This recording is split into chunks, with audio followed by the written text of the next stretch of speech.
bonsoir à tous, voici les titres de l'actualité de ce mercredi. Avis de grogne sociale sous quinzaine, mobilisé contre le projet de réforme des régimes spéciaux de retraite. Syndicats de la SNCF et d'EDF Gaz de France appellent à une grève reconductible le 14 novembre.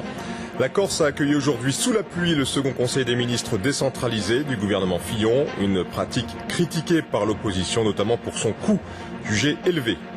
Les recherches suspendues dans les décombres du bâtiment détruit hier à Bondy près de Paris reprendront dès que le site sera sécurisé. Au moins 2 personnes signalées manquantes par leur entourage auraient pu se trouver sur les lieux de l'explosion. Les moines de Birmanie sortent de l'ombre, un mois après la répression violente du mouvement de protestation qu'ils avaient initié à Rangoon. Une centaine d'entre eux ont manifesté aujourd'hui dans le centre du pays. Et puis nous ferons le point sur les matchs du jour au tournoi de tennis de Bercy. Coup de chapeau à Santoro qui a sorti le numéro 3 mondial, le Serbe Djokovic.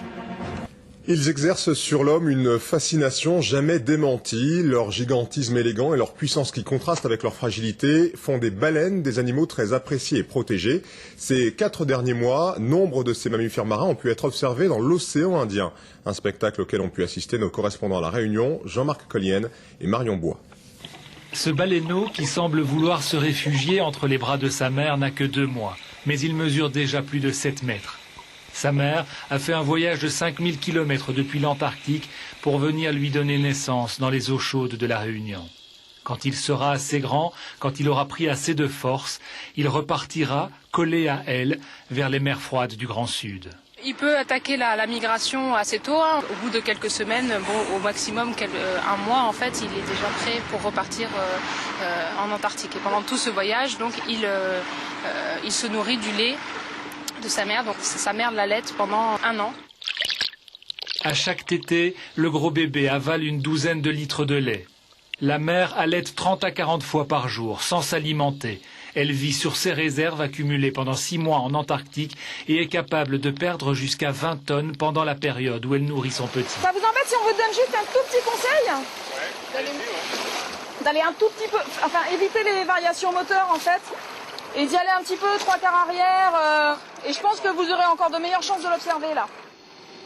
La baleine et son baleineau ont été les vedettes d'une année d'observation exceptionnelle.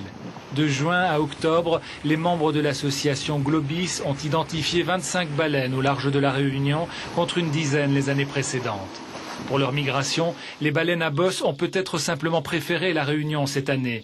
Mais il semble aussi qu'après l'extermination provoquée par la chasse au siècle dernier, leur population augmente à nouveau légèrement en ce début de 21e siècle. Eh bien, tant mieux.